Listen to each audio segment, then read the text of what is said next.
Hey everyone, today I'll be reviewing the Transformers Studio Series number 76, Voyager Class Thrust from the Bumblebee movie.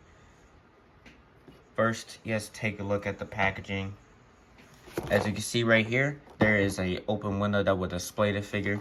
There's an image of Thrust right here. It says 76, Decepticon Thrust, Bumblebee movie, Transformers text on the side. On the side right here, you got an image of Thrust right there. On the other side, you have a close-up image on his face. And on the back, you have some product shots of him in his robot mode and his vehicle mode. It says he transforms in 30 steps. And on the top, you got another window with the Bumblebee movie text, and on the bottom, nothing much. That is it for the packaging. First, take a look at his accessory. He comes with the same exact gun that Starscream did. Basically, really the only difference is, of course, the color, and also on the barrel part, the Starscream is a more glossy finish, and on this one, it's more of a matte finish. So it basically is exactly the same, just different colors. But you can do exactly the same what you can do on the Starscream. It can plug into the hand like so. And also it does come with these things as well. But that is it for the accessories. First, yes, measure this guy.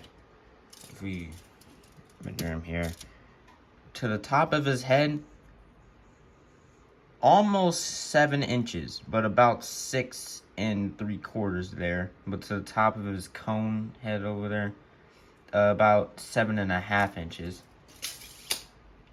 So pretty standard size for Voyager.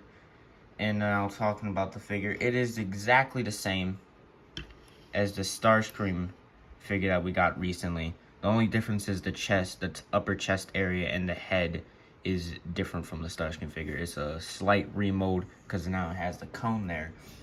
But the head is reused from the Blitzwing figure. You can see right there, the head is exactly the same from the Blitzwing figure, just some different paint apps on it. That is perfectly fine. And looking at images from the movie, it suits him. So, yeah.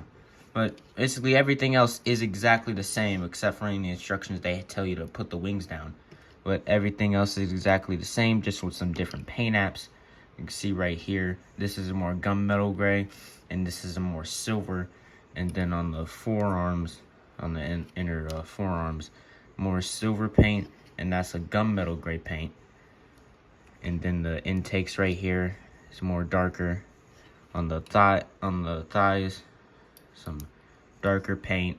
And then also, of course, the colors are different. This is a more green. This is a green color, and Starscream is, of course, a red and blue. So basically, everything except for the head is exactly the same, and the Decepticon logos on the back are bigger on this guy. But this is still really nice figure, in my opinion. The translucent plastic right here is different from this one. It's a more tinted yellow color. So honestly, I feel like, just get Starscream out of the way since we're done comparing him. I honestly think he would have looked a little bit better if the green was just a little bit darker. The lighter green, which is a little bit darker. There is some darker green, of course, right here, more of a mold green, I think. On some of them, see right here, it's more of a darker green, and also on the forearms. So there is some darker green mixed it with some lighter green. But yeah, it's not that bad. For some size comparisons, if we can just get some more Voyagers up in here, like Blitzwing, and it's really hard to fit some of these figures into the frame because of how big their wingspan is.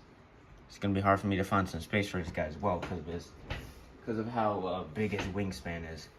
And I already showed him next to Starscream, so I don't need to do that again. But here he is next to some Voyagers.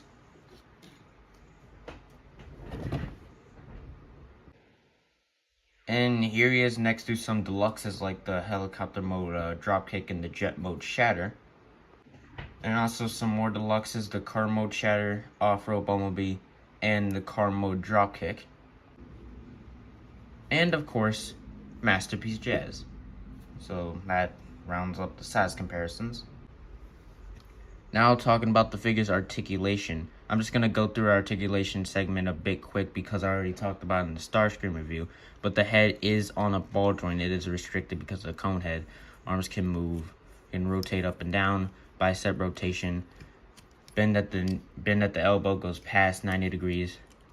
Wrist can go up and down. There is a waist rotation in there.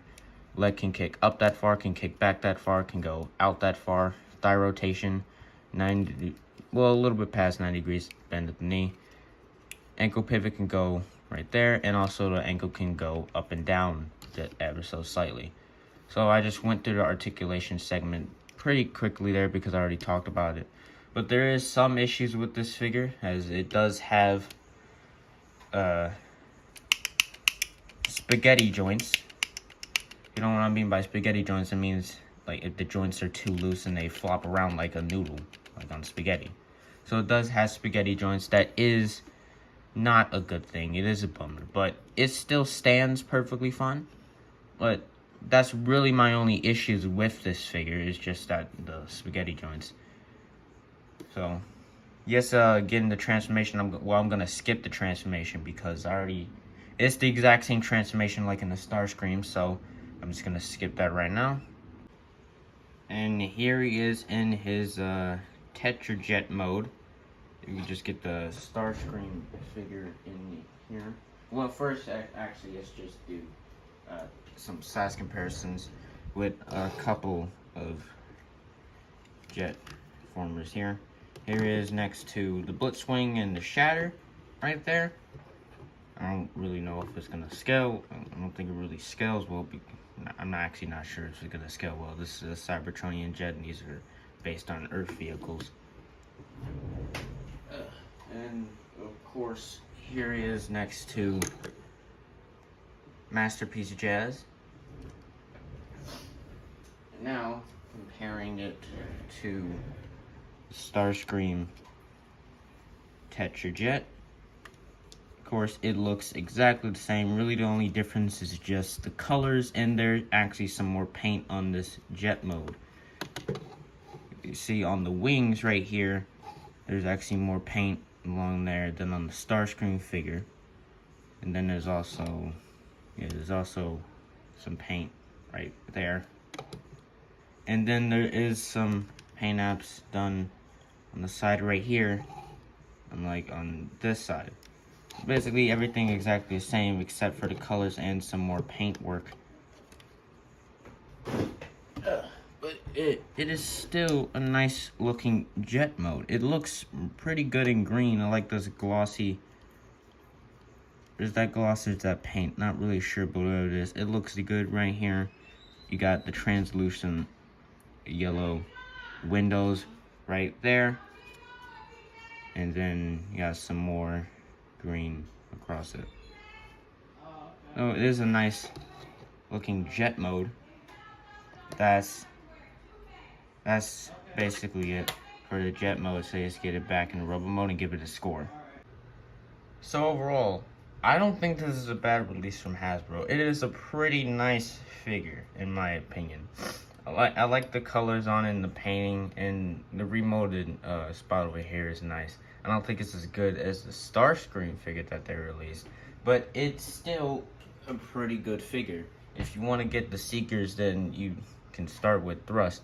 I think in the G1 show he's actually supposed to be red, not green, but I don't care anyway.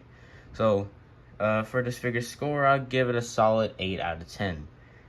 That's it for this review. I'll see you next time. Bye.